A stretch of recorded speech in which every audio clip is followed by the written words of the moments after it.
but opts to go ahead and ban away Secret Mage instead.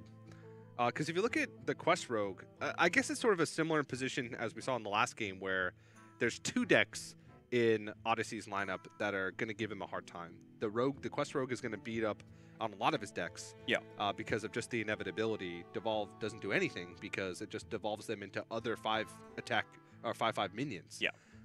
Hex just you hex it into a 5/5 frog. So 4 mana, give your opponents 5/5 taunt. Exactly. What that card does, yeah. Maybe it gets rid of the Divine Shield on a Wax Elemental. Right. But that's about the most you can hope for. So if you have 2 decks, Secret Mage and Quest Rogue, that both do well against your lineup, you have to pick one to ban, and in this case, he's gone with the Mage. Yeah, it does still surprise me a little bit. I'm totally on board with that whole explanation, but you using the phrase lesser or greater of 2 evils last series, whichever one you settled on, I feel like the Quest Rogue is the most inevitable to get a win against your lineup. Yeah. Right? And whereas Secret Mage, it could draw badly, you could get like a decent early curve with some of your decks and compete against the Mana Worms and whatever else. I feel like Secret Mage you could prevent from getting a win, whereas Quest Rogue, there seems to be very few draws that will not get wins against the decks that Ghost has brought. He also has Weapon Destruction, which gets rid of the inevitability tool of Secret Mage with Aluneth. Yep. If you have a good early curve and then you have Weapon Destruction for Aluneth, you can kind of smooth sail from there. So yes, we're seeing the Druid. Yes! I'm so happy. What is this? what are you making claw motions at me for? I want the deck list. Oh, I see.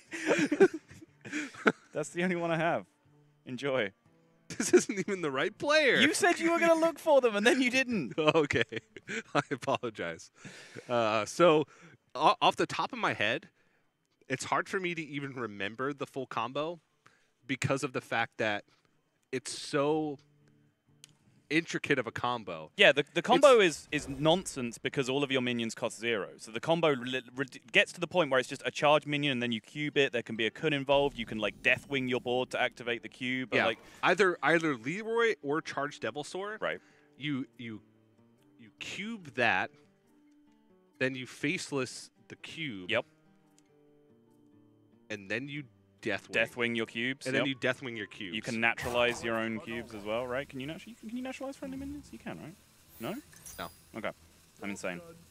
Actually, I don't know. I just it's more fun to disagree with you than to agree with you. I disagree with that statement. If it's a 50-50, then I always choose disagree. Okay. But one thing's for certain is that I have 2 games of experience playing this deck. In both games, I lost atrociously to aggressive decks. And I played a lot of Quest Druid, the Malagos variation. Yeah, same. Where it's not as linear of a game plan because this deck does not have many win conditions outside of that win condition because the minions that you have don't do much work by themselves. Right. Like if you play Deathwing without the combo, how are you ever going to win outside of attacking face with Deathwing? I guess you can maybe stick some early minion pressure. Like if you just drop a cube and it gets in for 12, then you can like Leroy Faceless as a backup. But there's not much backup because the deck kind of works against that plan. You see, Cursed Disciple has now been drawn for GhostASA, and this is one of the big reasons why Quest Druid strategies are really viable at all right now. One of the key differences with the Druid quest in comparison to most of the other quests is that it's summon minions, not play minions. So this 5/1 that Death rattles into a 5/1 is immediately 2 procs for your quest. On top of that, you then have Oaken Summons, which can just pull it out of your deck for you, which means you can finish your quest very, very consistently, you know, before turn 6, turn 7, and that really just opens the floodgates in terms of then what can your win condition be when every minion in your deck costs 0? Yeah. And the possibilities to solve that equation are nearly endless. Yeah, so to sort of repeat like his overall deck list, he wants to complete the quest, then, you know, when he makes his minions cost 0, it's Reckless Rocketeer. He has 2 copies of that, Leroy, and the double charge Devilsaur. So as long as he pieces together that combo, he has 5 total charge minions that can be used with that combination of stuff. So And that redundancy is very important because one of the problems with OTK combo strategies with this style of deck is if you draw one of your minion combo pieces before you discount your deck, that minion still costs mana because it only makes the minions remaining in your deck cost 0. Yes. So the fact he has so much redundancy with his charge minion activator makes his eventual OTK plans so much more consistent. Yeah, and the fact that he draw a Coon early on, it can actually also be a big detriment because Coon allows you to have sort of a safety net of, well, if one of my minions costs mana, I can play my stuff and then Coon to reset and then still be able to play mana. So Coon, from my experience, like playing the Malagos version of Jungle Giants, Coon costing 0 mana actually gave me a little bit more flexibility with being able to do the OTK later on. And you can see just how much he needs to complete that quest as quickly as possible because of the fact that he's just using one of the Faceless Manipulators in his deck to copy a 5/1 to get more progress on that quest. And that's a pretty big deal. It's, again, the flexibility of the cards in the deck. You know, Faceless can be a very flexible activator like that, again, because the Druid quest is summon and not play. And I did just check, you can naturalize your own minions, TJ. Get wrecked. Okay. I'm wrecked. Thoroughly wrecked. I accept my wreckedness. I think people that watch me have pretty low expectations of bizarre interaction knowledge. Sure. Speaking of bizarre interaction knowledge, in the previous series when Odyssey played Quest Rogue, I honestly felt at one point like his opponent did not quite know what Sonya did. The fact that he just left it there, it was like, okay, go ahead, complete your quest in one turn. Yeah. That was a very, very strange little moment. I think there were, a lot of mistakes from both players in that series. You focused a lot on, sorry, I've completely blanked on the guy's name. Kin, that's the one. And Odyssey, I think, actually made quite a few mistakes as well, even though he came out victorious. So he's going to be looking to tighten up his play quite a lot in this series as well. Yeah. But as we mentioned, Quest Rogue against this lineup is inevitably going to win against almost anything. We won't even get to see the Druid in action this game because it won't have time to complete anything in this game. Well, the Rogue is at 15. And there is a Reckless Rocketeer and a Leroy in hand for Ghost already.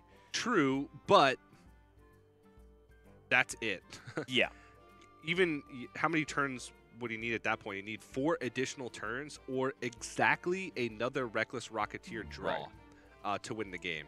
And Odyssey will kill Ghost in under 4 turns with quest completion next turn and then unloading a board full of 5/5s the following turn after that. So, yes, he does have some big stuff.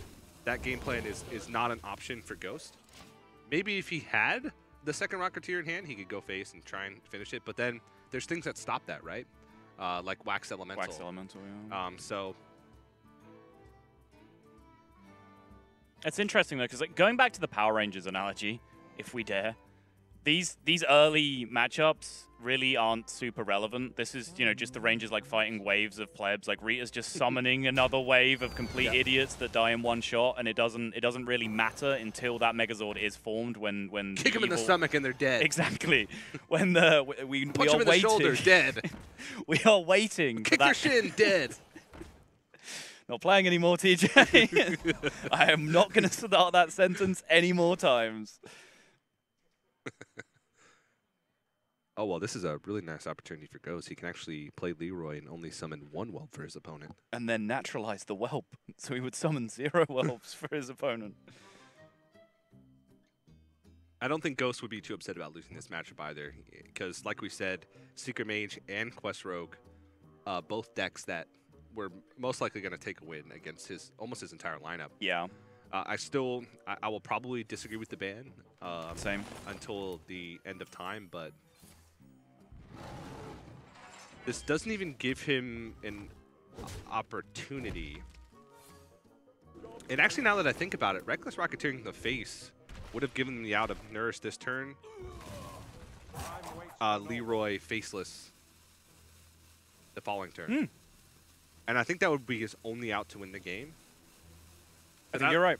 Now that I look back on it, I think Ghost, if he wanted to strictly play to his only out to win, from his perspective, knowing that the quest was already in hand, he would go for that. Maybe he didn't expect Odyssey to have.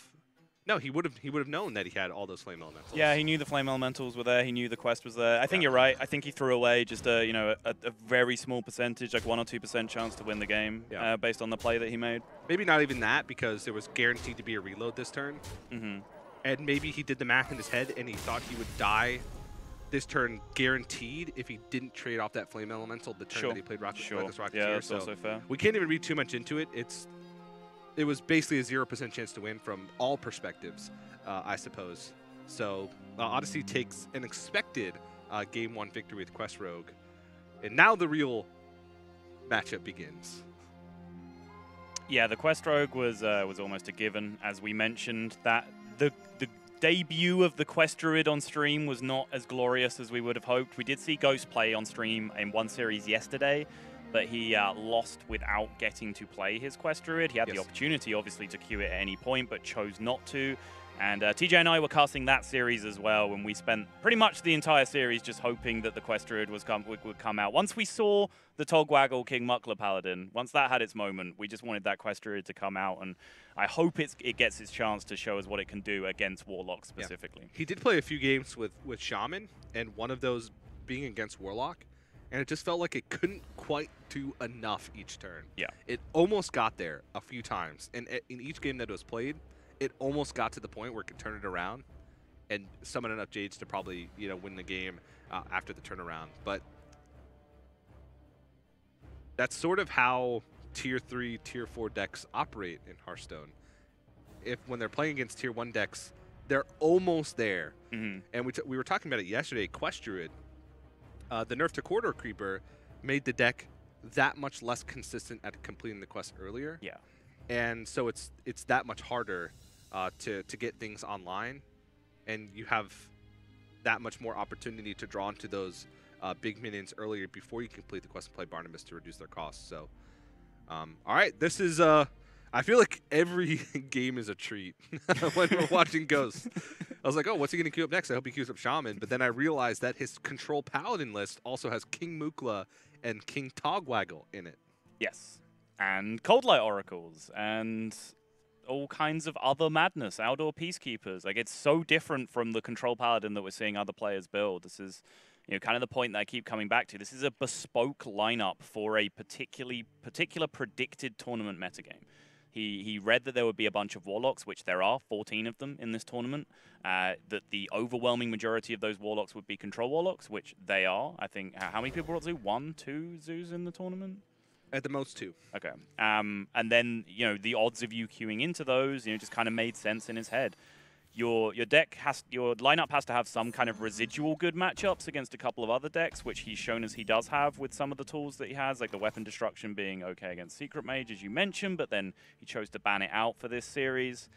There is a lot going on in the mind of this man, GhostASA. I'm not necessarily sure I agree with all of it, but there is at least some kind of coherent, logical thought process that has led him into this sanctum of insanity that is this lineup. Megazord. Or that. That is basically everything I just said, but in a single word. And that's what I'm great at, is taking a thoughtful, coherent bit of analysis from Sottle, making it dumb. So, did Spiteful Priest have Cleric on 1 this game? I can't tell. It did, yeah. It feels like almost every game. How does this happen? I mean, that's what Spiteful Priest is designed to do. It's designed to go 1, 2, 3. No, that's exactly the point. It isn't, TJ. Like, mathematically, if you're building a good curve for an aggro deck, it doesn't have enough early drops. No. Yes. It is designed to go 1, 2, 3, Sottle. Okay. All right. I stand corrected. That also includes coin 2, 2, 3. Yes. Yeah, when you're going second, it is a lot more flexible because it does have some redundancy in the 2-drop slot. You have Shadow Ascendants and Fairy Dragons on most occasions in there. But yeah, it on the real, it's designed to just try and stifle enough pressure until turn 6. Yeah, it's designed to play a Yasharaj on turn 6 and a Yasharaj on turn 7, which Odyssey has already shown he's very good at. Yeah, and it's when it does go 1, 2, 3, it wins a lot of the time. Yeah. Because its late game is just so, or its mid to late game. It's just so powerful. Yep. And it's really hard to find an early curve that matters when you can't play spells as priest. Right. Because you can't play spells other than the big spells because that cuts off the whole kind of win condition of the deck. So Shadow Ascendant doesn't, it's not the core of the deck. It's just there because what other 2-drops are you going to play outside of priest spells? Right. Yeah, originally I was very intrigued by Spiteful Summoner and Grand Archivist as soon as the set released, and this style of priest was one of the first things I was messing around with in the new expansion. And I was playing with a Keleseth build originally. It was essentially just the entire tempo rogue early game, just without backstabs and SI7s or whatever. Like with Prince Keleseth, Firefly, Corridor Creepers were in there at the time as well. Matches with Bloodsoak Corsairs. Yeah, exactly. And then from that point, you just try and do enough to stick the board early, and then if you get to turn 6 and you haven't lost, then you win. That was pretty much the game plan. Yeah. The first iteration of Spiteful Summoner was the day after the expansion was released. In Trinity series, Team Lull threw it in Paladin with Dino Size and Call to Arms. Yep. And people's minds were blown because Spiteful Summoner was one of the many cards that was very undervalued because you just didn't really understand the power level of it until you see it in action. Yeah. And as soon as they got a couple Tyrians off of pulling Dino Size from Spiteful Summoner, people realized, wow, this card has some serious potential. Especially in decks that can actually run 10-mana spells consistently and not have them be a huge detriment to the deck. Of course, it's going to be tough. Like Mind Control, in most of the games that Spiteful Priest wins, Mind Control is never played unless it comes from a Grand Archivist. So just those couple tools made it big. But right now, Ghost he's really struggling. He needs equality, and right now he only has Consecration as an activator since he played the Wild Pyromancer to try and contest his early board. He's very much so behind.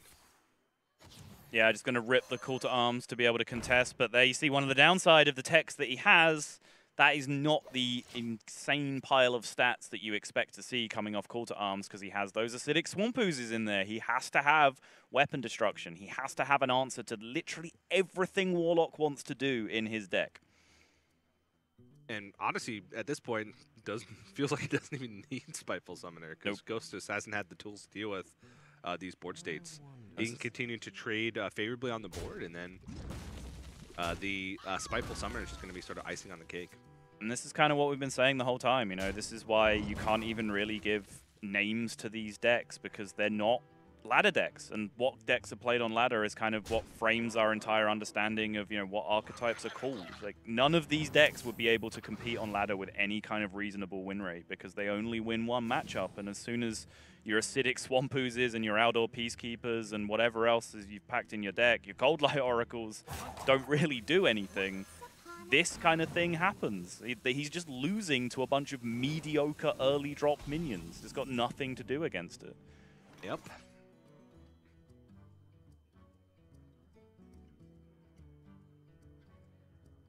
What do you even do? Consecration over 2 turns. You're still dead. And you only have 1 activator as well left in your deck, which is Wild Pyromancer. Yep. He can try and pull... wouldn't even make a difference. Just going to go digging for equality. This makes sense, I guess.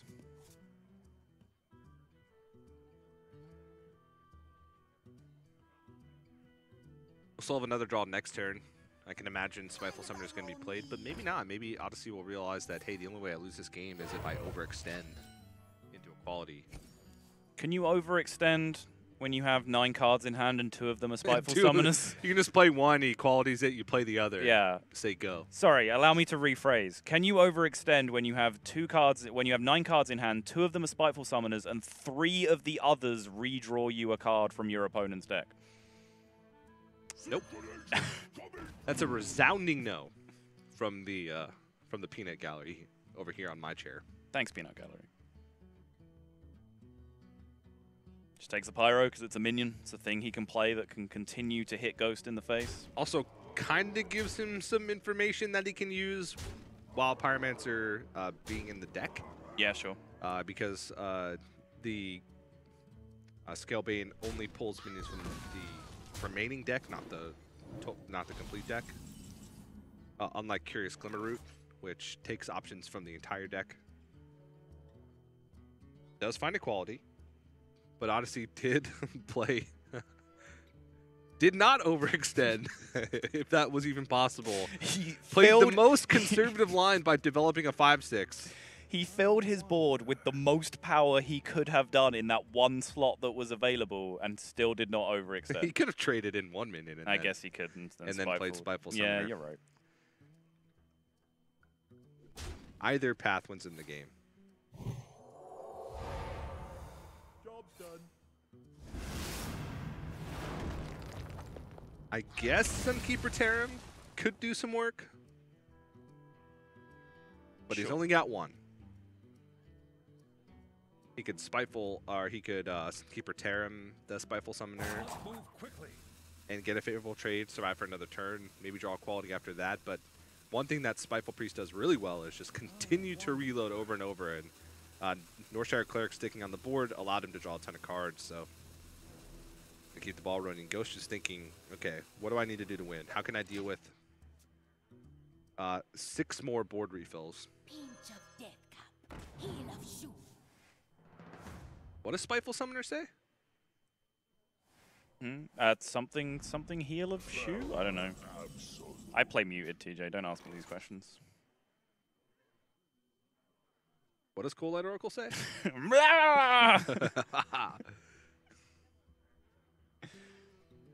Nicely done. Thanks, buddy. I think that's the first time we've seen an Eldritch Horror come from Spiteful Summoner. Seen a lot of Ultrasaurs. Yep. Odyssey's seen a lot of Yashirages. Yep. Just in the past half hour, actually. Mm-hmm.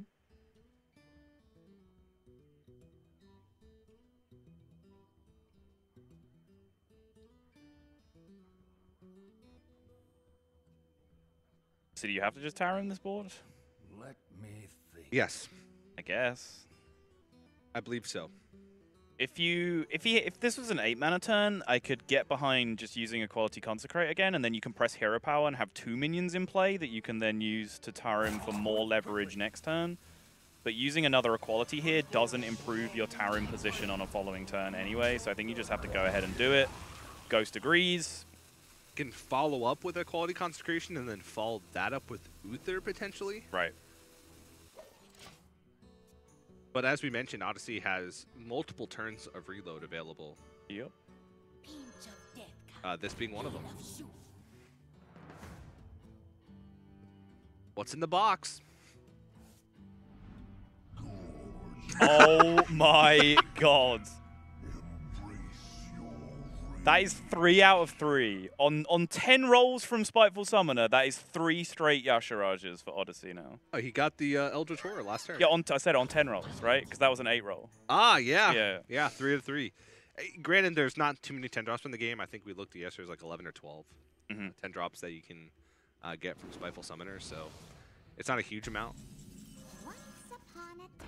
I mean, 1 in 10 3 times is still pretty astronomical odds, It TJ. is. It is. Let's not undersell it. And not that it would matter this turn. It's actually working against him. Because if Equality Consecration it comes out, then he gets to pick up another free minion. Sure. Let me think. So Yashiraj, strictly worse Than a Cthulhu. than a Cthulhu. Yeah. Actually, maybe if Cthulhu came out, he could go for another play. I don't know. Probably not. I guess if we wanted to be really accurate for the maths nerds out there, it's not 1 in 10 3 times, because it doesn't matter what the first minion was. You just have to repeat that first minion twice to achieve what we're talking about. But no one cares about that. So it's like 25% or something like that. Sure. Disclaimer for those at home who care, TJ is wrong. Maths. Mathematics has an S on I'm it. so I can do maths.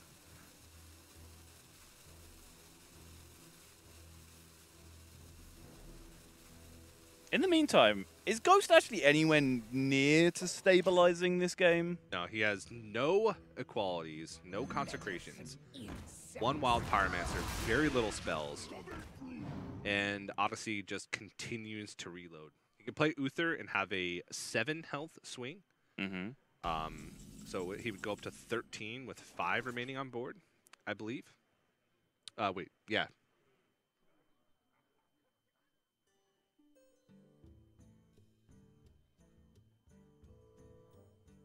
and then has an additional 5 each turn beyond that. But would he even be able to survive the next onslaught from Odyssey? Seems unlikely, and OTK is very far off. Yes. Especially since Odyssey has that Geist in his Priest. I believe he's running. I don't know, he's running one copy of Geist, but that will shatter some of the cheap spells that Ghost will use alongside his Beardo combo to be able to activate the OTK. And when you remove the ability to just exhaust your opponent's resources and you remove the OTK as a possibility, a deck like this then becomes pretty helpless looking. Ghost doesn't even have any natural 1-mana spells. He just has the 2 Hydrologists to pick up secrets. Yes. No adaptations and no Blessing of Wisdoms, which are the 2 standard inclusions for Paladins.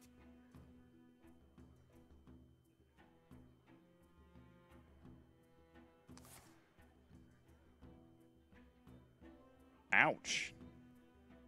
That is unpleasant.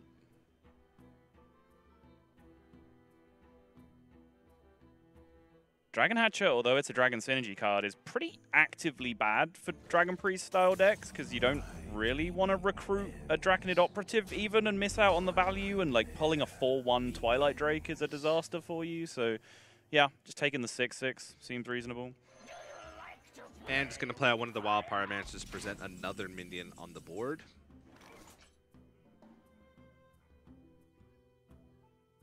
And Ghost does not have any Dirty Rats.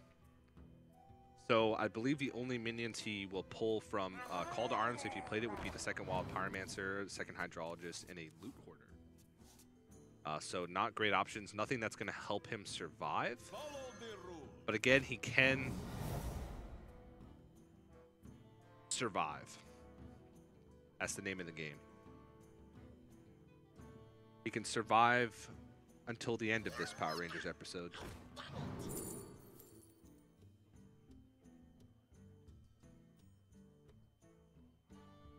Big guy for night. Go for the race. I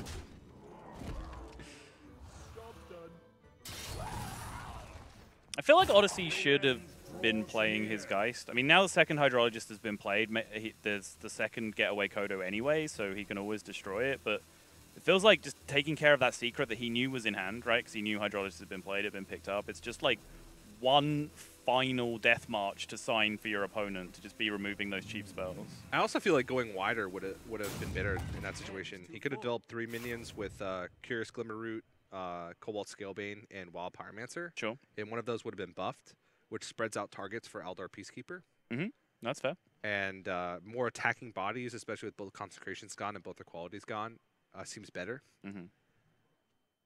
He could have got something really big from the Free from Amber, but I just don't think anything would have been big enough to play around. Maybe the only opportunity Ghost has to save himself. Charged Devil Sword wasn't even lethal. It would have been 12 damage. And Ghost was at 13. So it wasn't even a Free from Amber to try and search for a potential lethal. Right. A low odds lethal, but a potential one at that. You are not welcome here. And now he's going to do what I thought last turn.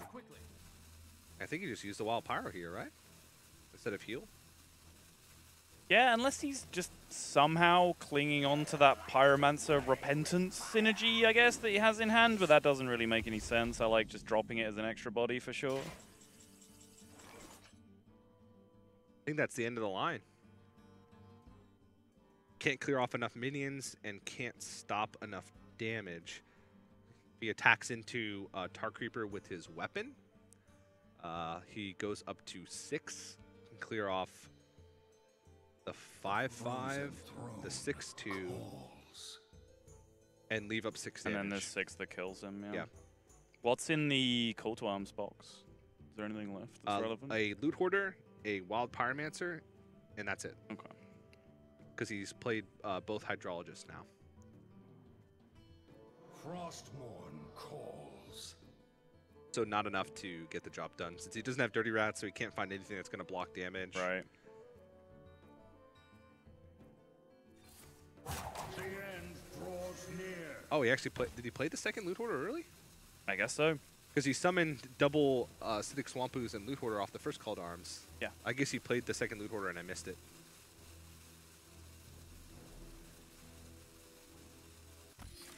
That's it. So, as expected, well, it essentially depended on when Odyssey was going to queue his Warlock. But if he was going to queue his Warlock last, you would have expected a 2-0 lead in this series. It's kind of how these counter lineups, style strategies that Ghost has tend to play out, is that they concede a big disadvantage to the opponent, and then they try to push back with this one incredibly strong matchup that they have available to them. But as I think we've both mentioned a couple of occasions during this tournament, you have to be somewhere around 85% with each deck to be able to do that consistently. Yeah, and being able to do that consistently is sort of the name of the game when you're talking about Conquest. A lot of players tend to go towards that, bring the best decks, because overall that just strategy just works. Having an 85% win rate against a single deck with 3 decks has been impossible throughout much of Hearthstone's history. Right. There have been very few occasions where it's been the case where you can build a target lineup and consistently win if your other 2 decks are conceding most other matchups, which is sort of the case for Ghost, specifically against Odyssey's lineup. But we are going to get to see some fun. And this is a decent-looking opener. Drawing Deathwing, and therefore not being able to discount it, is a bit of a loss to his combo potential later on. But he has Jade Blossom into Curse Disciple on 3-4, which is very, very nice. It means he's super close to quest activation already. If he finds another Oaken Summons or the other... Sorry, if he finds a Oaken Summons or just the other Curse Disciple, he'll be almost all the way there. And there you see, even this deck has that weapon destruction on deck. But in this case, he's gone with the Corrosive Sludge. Of course, that fits the synergy of the deck and allows him to get a quest proc off of that as well. Yeah, so we got to be keeping track of which minions Ghost draws before he gets that quest completed and plays Barnabas. If he draws too many of these combo pieces, specifically the activator pieces, is a big deal. Wow. You just drop, yeah, I was going to say, you just drop Curse Disciple into this Doomsayer, right? Get 2 pieces to his quest completion immediately.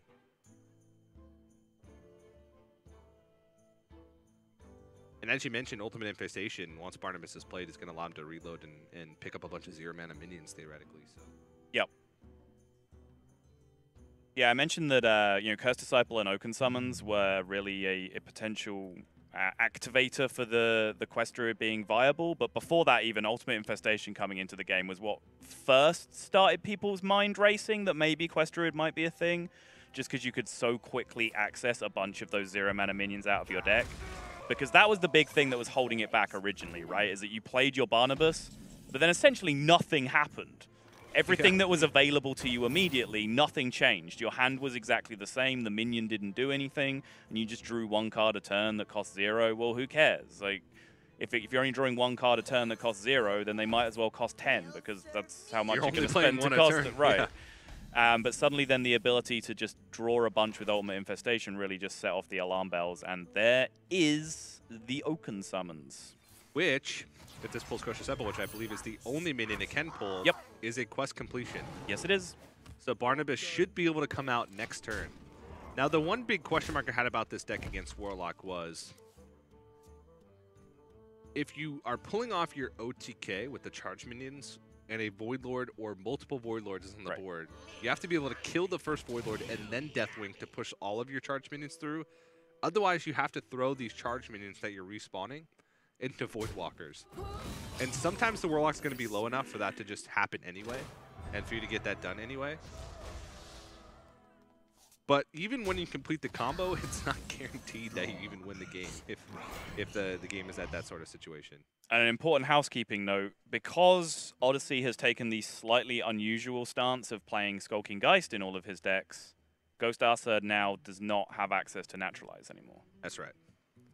So he can't use Naturalize to kill off the Void Lord and then Deathwing to clear off his charges with his cubes and charge through without anything in his way. Right. Odyssey does get rid of some spells in his own deck, but he realizes that it's more beneficial to get rid of the naturalizes because that's the one piece of Ghost deck that guarantees that that combo is going to be able to push through. Mm-hmm. Now, sometimes you can just kill the Void Lord anyway first, especially with Charged Devil Swords, but not guaranteed. Time waits for no one. I don't think there's much to this play outside of does he attack in and where does hero power goes outside of playing Barnabas, but it's online. I think my answer to that question is you hero power the 3/9 and you don't attack with the 5/5. Ghost disagrees. I was thinking the same thing, if it makes you feel any better. It does. Your validation means everything to me, TJ. As it should.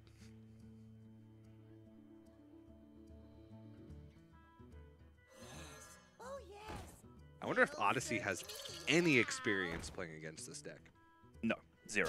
Or if he had much time to think about the possibility of playing against this deck, considering he's been going through the lower bracket the past few days, and literally played the matchup before this one, so had about 10 minutes of time to look over and think through his strategy against Ghost. Yeah, I was sat back in the player room just making a couple of notes just before I walked out here and saw Odyssey walk back in from his victory, sit down for probably about 30 seconds, and then be told that he had to, prepare himself and get on deck for this game. Yep. And Oaken Summons will have no target to pull because Cursed Disciple is the only 4-drop in the deck, and both have been played. And Ghost has to think about, well, if I'm playing Ultimate Infestation next turn, I need to throw away some cards. So probably Oaken Summons Carnivorous Cube, since Skull Minari has much less value. Or not Carnivorous Cube, sorry, Corrosive Sludge. I was going to say, random Definitely not Cube. Random cube here would seem a bit suspect, TJ. They're both green and icky. So I confuse them in my head. The green ickiness. Picks up Faceless, another part of the combo assembled. He will have to throw away one of his cards next turn unless he picks up all of his combo pieces. Right. But he should pick up one of these 0-mana charge minions that he can throw away. Because all of the charge minions that he has, and he only needs one, or, well, he could use others, but only absolutely needs one, are still left in the deck, which is 2 Reckless Rocketeers, 2 Charged Devil Swords, and a Leroy. I could actually see it being important to hold on to a bunch of them and play as many as you can in the same turn, because like you were saying, you actually have to allocate quite a lot of attacks on your OTK turn to get through a Void Lord and a bunch of Void Walkers. And doing so, over a course of turns gives your opponent a chance to counterplay and then just, play N'Zoth or Gul'dan to get more Void Lords back afterwards. So I could definitely see the merit in just having a hand full of 0-mana charge minions and just unleashing them all in one turn with your cube turn, but that's ambitious for sure. Gathering all of those things in your hand without overdrawing anything seems kind of tricky. And you are going to have room to play everything because you're going to be deathwinging everything away at the end of the turn anyway. So as long as you have room for cubes plus Faceless Manipulator for another cube, you're good to go. So the maximum damage is... Good luck, TJ. Godspeed. Well, it's 6 Charged Devil Swords, right? Because it's cube and then another cube and then a Faceless Manipulator. Theoretically, you could get 6 or full board of Charged Devil Swords. What in that example, what did you cube with the second cube? The second Charged Devil Sword. Okay. So you play 2 Charged Devil Swords, cube one, cube the other. Sure. Faceless one. You can also Faceless the other. Mm-hmm. One spot. It's a lot more than 6 is the max, is what you're saying. Yes, Yeah. it's 8, I believe, is the max. But you can only have 7 on the board. Right. 6 is the target because that's just 2 cubes, 1 faceless. Yeah, sure. Or you could have 1 cube, 2 faceless. It all works the same. But the theoretical maximum damage is 49. Time waits for no one. Unless you count the other charge minions that you can play before you Deathwing. No, it's the theoretical max is 42 because you'd have a Deathwing on the board when you Deathwing. Ah, yeah, you'd have a Deathwing on the board. Yep. That's right. So only 6. Yep. You were right the first time. But you could also charge minion before that, Yes. right? Because if you... so you only need what? You'd need 4 slots on the board for that? For all that to happen? Because you'd have 2 cubes a Faceless, and another Faceless, so you'd have 4. Then you could charge 3 more minions. Right. So you And could charge so all your Leroys and Recklesses first. No, it would be and 1 then Leroy one and Leroy, 2 one- Recklesses. yeah, so yeah. 10 plus 6 Right. plus 42. 58. 58 damage. Theoretically. Which is stopped in enormous chunks by 1/3 Voidwalkers. Voidwalkers.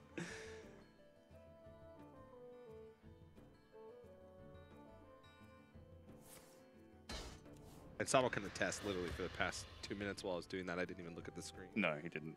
But not much is going on. I mean, Odyssey's just trying to get to the point where he plays as many Void Lords as possible to be able to Blood Reaver Gul'dan and Exhaust them back, so.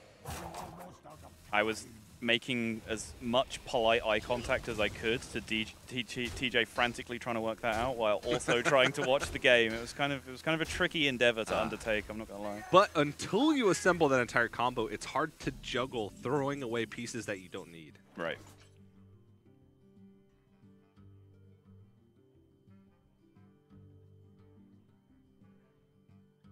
Is that enough? I don't think so.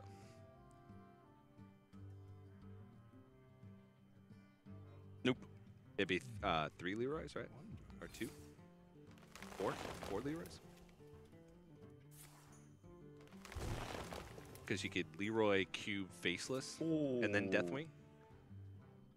Yeah, it's really kind of It's crucial 24. that he drew that Deathwing early because it prevents him from paying mana for anything else Yeah. in the combo leading up to it. So the fact that he then has that second cube in his hand that costs 5, that gives him an issue. So you made the point earlier, he can draw Kun to really reset all this. A 0 mana Kun can then give him 10 mana back so that he can spend mana on a minion and then still be able to play Deathwing at the end of the turn. Okay, didn't matter. He didn't attack with the Barnabas, but Doomsayer is going to go off anyway, so Yep. next turn he'll be left with 2 8/8s. And theoretically, that's guaranteed lethal. I think it's guaranteed lethal anyway, because he's going to have 2 8/8s, which could attack the Void Lord, and then allow the combo to happen. Because now he's got cube, the 0 mana cube plus double Faceless. 2 Void Lords though, isn't there? Oh, is there 2 Void There's Lords? 2 Void Lords, I think, in the Gul'dan, yeah. And he could take out 1 with the Reckless Rocketeer, and 1 with the Hero Power. Oh no, because they wouldn't have enough mana to Deathwing. So Kun would do it. So Kun does it. I'm going to trust you. So a Reckless Rocketeer into 1 Void Lord, attack Barnabas into that Void Lord. Gotcha. Hero Power into the other Void Lord, and attack Barnabas into that Void Lord. Uh-huh. Then you do your full combo, which is Leroy, cube that, double Faceless that cube. So now you have 5 minions on board. Then you Kun to reset your mana, Deathwing, and that's enough. Because that is checks 6 times 6, which is 36. He's at 34. He's done it! By golly! He just killed both his charge minions. He has another one! He's got it! He's done it! By golly, he's done it! He's roping! Uh-oh. If he doesn't get these attacks in, There is so There's an much animation, to resolve Sottle. still. There is so much still to resolve. Subtle. Oh! The fist bump comes out! He got it! The Quest Druid takes the victory, and Ghost is 1 step closer to defeating Odyssey with his Megasaur. And that was the deck that was the biggest question mark. I had, honestly, no confidence, no faith that that deck even works. I hadn't even seen it be executed like that. We had so many question marks about having to punch through a Void Lord first before you can, Deathwing all the 1/3s out of the way. How consistently could you do that? He managed to do it, and he managed to do it against a deck that geists his naturalizes as well, which makes the job even more difficult. So that just is a testament to how strong his lineup actually is against Warlock. And now we've seen 2 decks that we've already seen have success against Warlock come up. My heart's racing. That would have been the most anticlimactic finish of my entire casting career. If he managed to get the combo off and then didn't get the charge attacks in before the rope happened, Right. I was standing up. He actually was, yeah. I've never seen TJ that hyped or animated while casting. This is the one position that TJ normally casts from. Yeah, all the time. But I believe he did have it because he would have summoned 6 Leroy's, which was 36 damage. His opponent was at 34. Because he could have hero powered in, traded, Reckless Rocketeered in. Right. And that would have been enough. But maybe he overthought it a little bit or tried to like guarantee in his head without having to do long math. But at the end, takes the victory. Now still has the Control Paladin, still has the Shaman left to try and defeat this Warlock. But after that grueling game, we're going to give the players a small chance to reset and go to a short break. But guys, do not go anywhere. The conclusion of this series will happen right after this.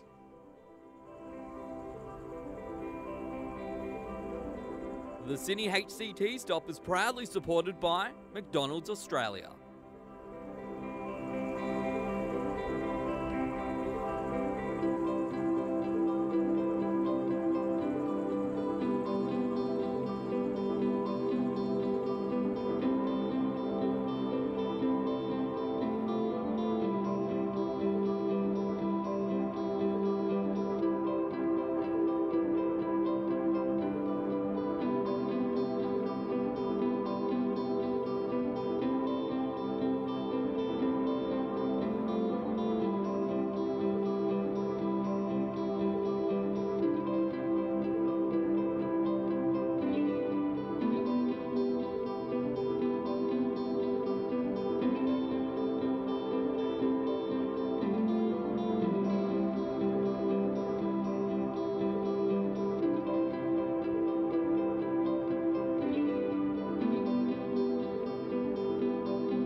But opts to go ahead and ban away Secret Mage instead.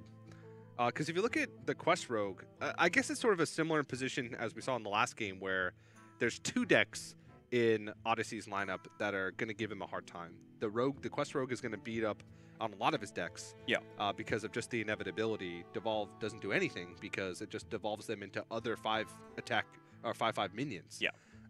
Hex just... You hex it into a 5/5 frog.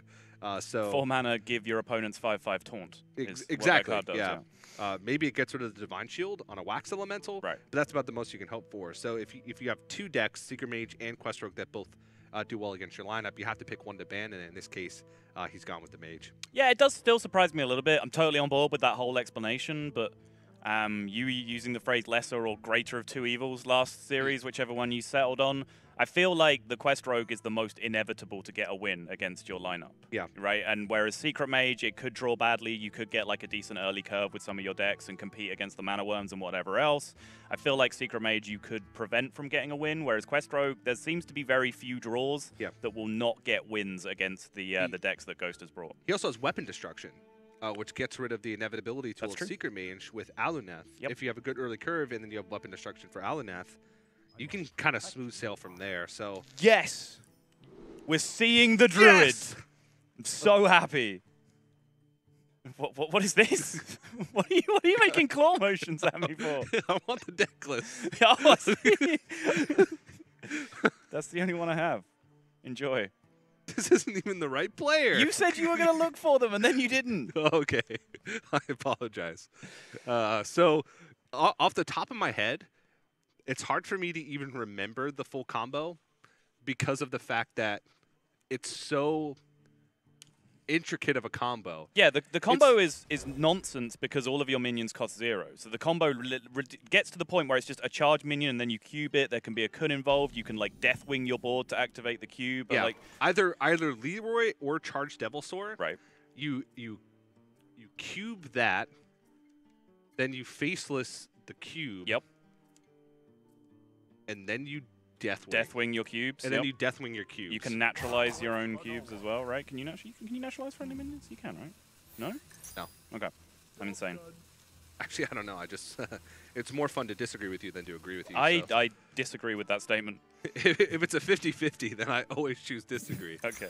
But one thing's for certain is that I have 2 games of experience playing this deck. In both games, 2 Spellbreakers, 1 Harrison Jones, and a King Togwaggle. That's 15 cards different from the accepted list of, quote, Control Paladin. Wow. Thanks, DJ. Great follow-up. Wow. I feel heard and acknowledged. Oh, wow, the Rin. Okay.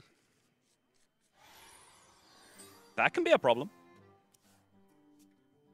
Yeah, especially if you let your opponent steal your deck with King Togwaggle, then you destroy your own deck that your opponent now has control of.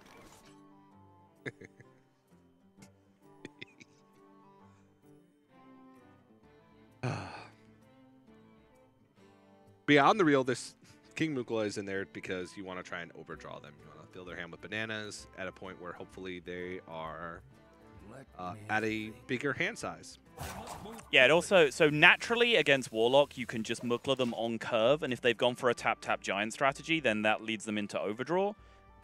Other than that, if they have a hand size lower than 8, you can always banana them and then cold light them immediately to burn cards when you wouldn't normally be able to burn them later in the game. So it fits together pretty nicely. Yeah. But the one thing that is different about Odyssey's Warlock deck is it's the more control version, which I feel like is the one that can empty its hand more. Sure. No, I can see that. They have more early game stuff with Plated Beetle, Stonehill Defender, Doomsayer. I guess Stonehill Defender not really. But the deck is not designed to make those swing turns and have, a big hand size because of Mountain Giant.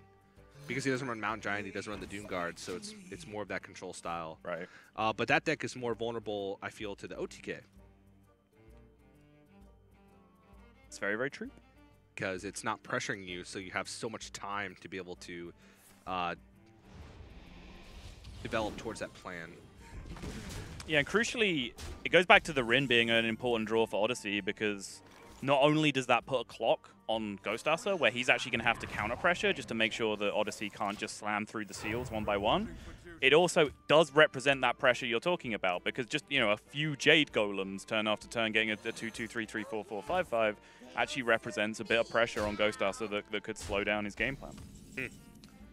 And with double Spellbreaker in the deck, Odyssey still makes the choice to go for just Possessed Lackey. And there's actually maybe even a chance that he... I was going to say maybe you don't Spellbreaker it and save both Spellbreakers for both of the Void Lords. Is that ever a possibility? I don't think so. I think the best Spellbreaker target for you is the Rin, right? That's the one potentially problematic Rin, thing that comes down, and which I think is why Odyssey just slams that Lackey, because he wants Spellbreaker on the Lackey so that he can then play Rin at some point. Yeah, I wonder if that is what's going through his mind, because that's definitely a reasonable choice. He's not going to be pressured. Ghost has a ton of cycle though. Because he's got Call to Arm, which thins his deck. It also pulls out Loot Hoarders. Yeah. Cold Light Oracles as well. And then there's also just some disruption that can happen. King Togwaggle could force you to use that ransom card, and then you're destroying your opponent's deck one turn later.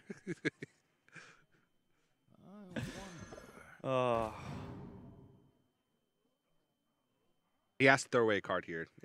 He almost 100% will not Spellbreaker this Doomsayer. There's too many crucial targets for him to hit with Void Lord still remaining and that Rin that we talked about. So one thing about Stonehill Defender is that it can also pick up a second Rin. Very true.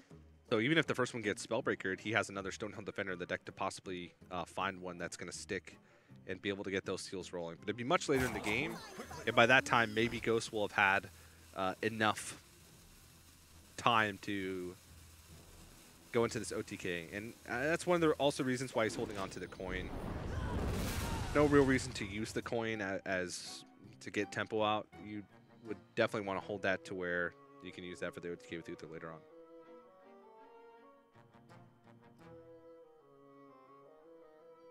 And if your logic holds true, maybe he should even throw out the second Possessed Lackey here to test for the second Spellbreaker before he uses Rin. About to just float that as a possibility. It looks like Odyssey's game plan has been thrown into this. And yeah, I was going to say, you can also just immediately Dark Pact your Rin to guarantee it, which, yeah, what this interaction of the last 2 or 3 turns shows is that these players' heads are in the same space as us right now, where, like, Odyssey recognizes his deck is going to lose unless he finds some kind of ultimate win condition.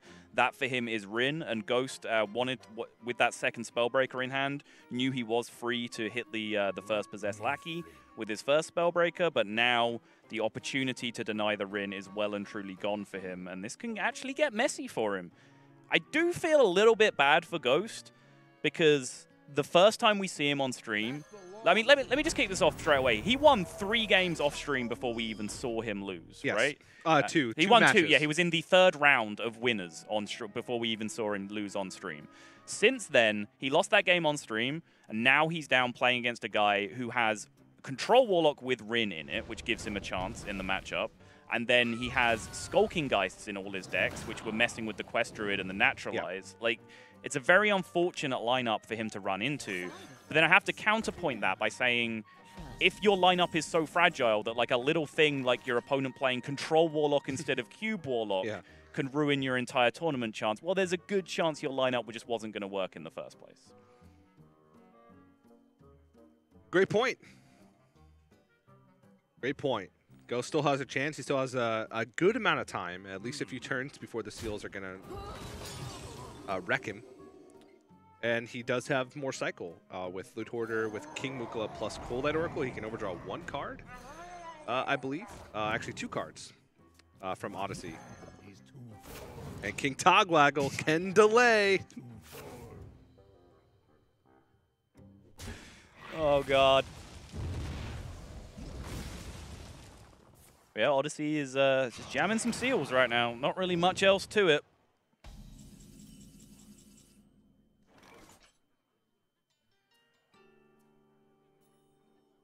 Bullet Oracle, more cycle.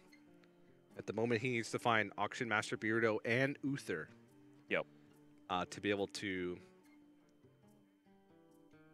have a win condition in this matchup. Because that really is his almost his only win condition in this matchup, unless he forces never mind.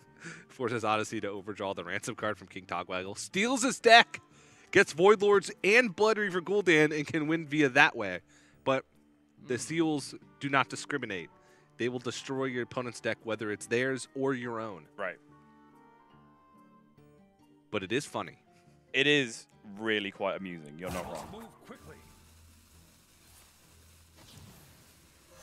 Still gets full value off the Call to Arms, but that is both Hydrologists gone for no secret value. Probably not the most relevant thing in the world, but is a little bit of anti-synergy, you know? Like, so many other Control Paladin decks are built around maximizing the power of Call to Arms, whereas this deck almost minimizes the power of Call to Arms. It's just about, like, acceptably good enough, but actually pulling of the minions can be a big downside for you sometimes. You pull your Pyromancer, you don't have an Equality Activator anymore. You pull your Hydrologist, you don't get the Secret anymore. Just goes to show you how good Call to Arms is. Like, yeah, these are like the absolute like worst minions that you would play in a deck to go along with Call to Arms. Because like even Acidic Swamp Ooze is the other one, right? You actually like lose your opportunity to ooze a weapon with it sometimes, but it's still just such an idiotic pile of stats from Call to Arms that it's just worth playing.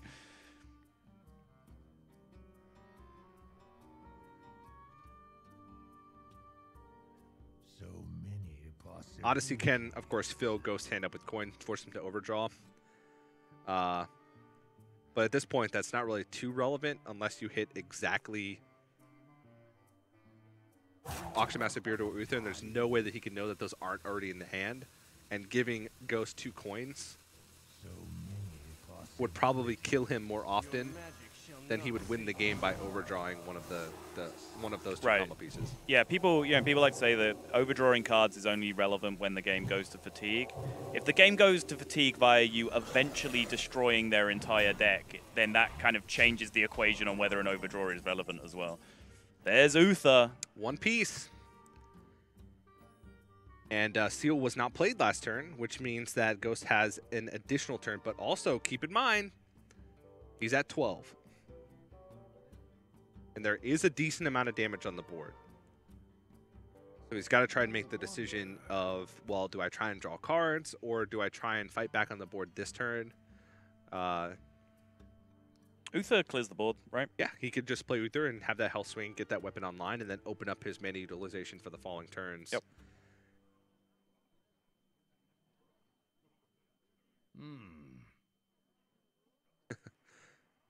Just thinking in my mind all the possibilities of King Togwaggle.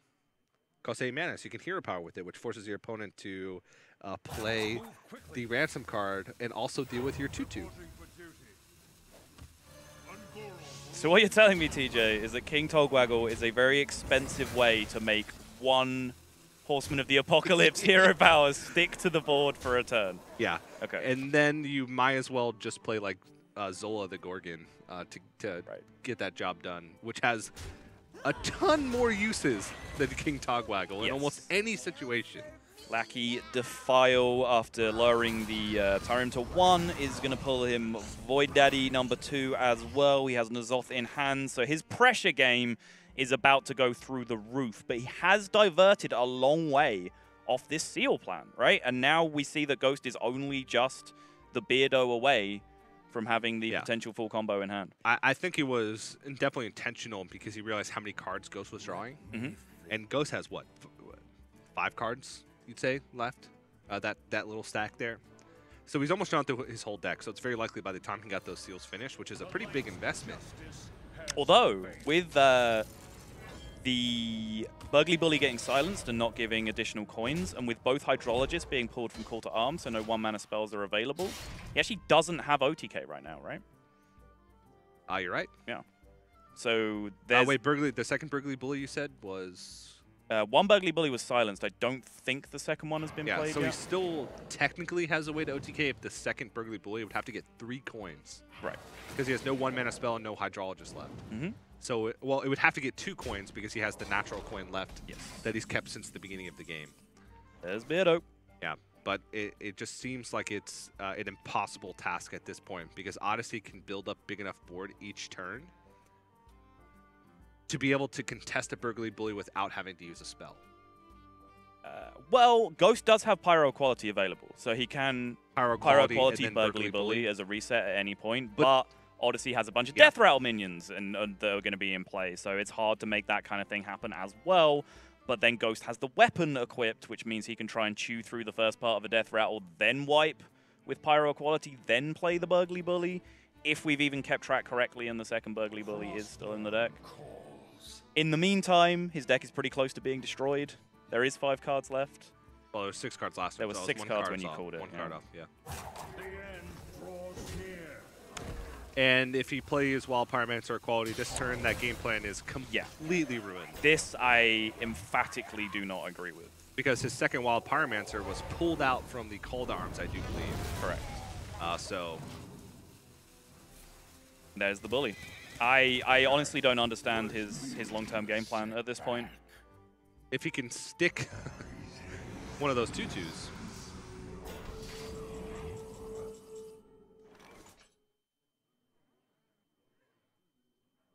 But alas, it looks like the run of Ghost will shortly be coming to an end.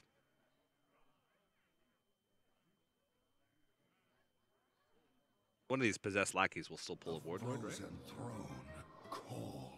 Oh no, it's in the hand. My fault. Will not pull anything. He doesn't even have second equality, so he can't even clean up this board state. Right. He could try and stop some of the pressure with Consecration plus an Aldor Peacekeeper onto the N'Zoth. But they still a turn away from Burgly Bully. And then he needs an additional turn with Burgly Bully, and Burgly Bully would also have to pull up coins from him. King Togwaggle, hero power pass. Maybe it is just time. Maybe you just have to waggle his tog right now. Was he actually close to OTK that turn? Hero power Beardo. Coin hero power, you'd be 2 mana off, I believe. Yeah. 2 mana off from that final hero power.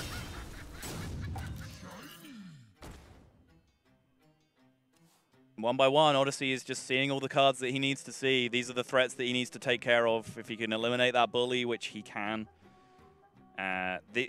What Ghost has gone for here, I guess, is this weird board tension situation where Odyssey has to kill the bully and kill 4 more health's worth of stuff after that, but he can just do that with the stuff that's in play. So he's hoping that Odyssey makes a very atrocious error. Sure. And leaves up 2 of those hero power tokens from Uther, 2 of the 4 horsemen. Right.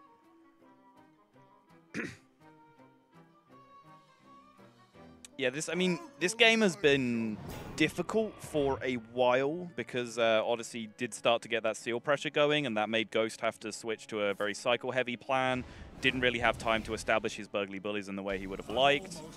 But the second he threw away that Pyro Equality, I really feel like he just gave himself 0 opportunity to win the game. Yeah, he effectively had to Pyro Equality and then stick a burgly bully in a situation where Odyssey had no way to deal with it. Mm-hmm. And that was almost his only chance of winning because he'll never win the game from the standpoint of, I'm just going to kill all of his stuff. Yeah. And eventually hope I can, what?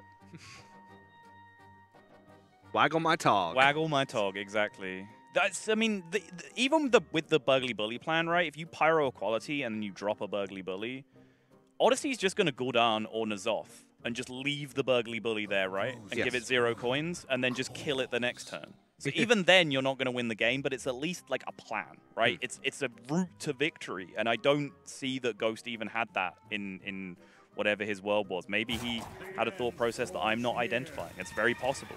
He obviously knows his lineup and his decks much better than I do. I'm sure we've demonstrated that on multiple occasions during this series and the one yesterday.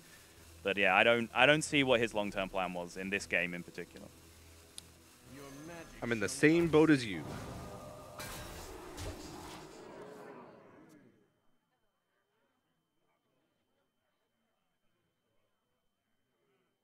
And now that both Aldor Peacekeepers are gone, he could just play Azari the Devourer, destroy the 2 cards, or 3 cards at this point that are left remaining in the deck. I think 2. But it is a 10-10, which is doesn't have an answer at this point outside of Equality. So does still need to think through. But at this point, Ghost needs to stick 2 of the 4 horsemen in order to have an opportunity for the OTK. Yeah. Actually, wait, just 1. But he'd have to hold on to Equality to do that. Because if he sticks 1, he hero powers Auction Master Beardo, coin hero powers, Equality hero powers. And I believe that's 11.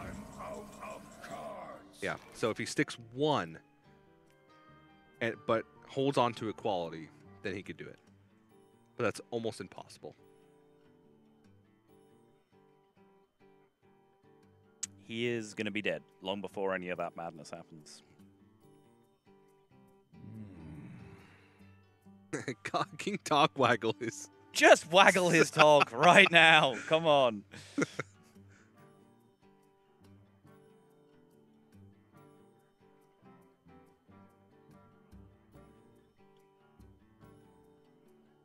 King Togwaggle, of course, the star of the 80s themed short that Blizzard released. Did you see that? No. It was What like are you a even an talking about? 80s movie trailer. Oh, yes, I did see that. Yeah, It was I know like what you're talking Muppet about. Right. kobolds. Yes. And King Togwaggle is the kobold star of that, I do believe. This game has been a very odd tease from both sides. We've seen Togwaggle and Beardo in hand for Ghost the entire game. Didn't find an opportunity to play it. Odyssey got all the way through to the Devourer himself. Didn't need to destroy any of the cards. Yeah. He just fatigued him naturally.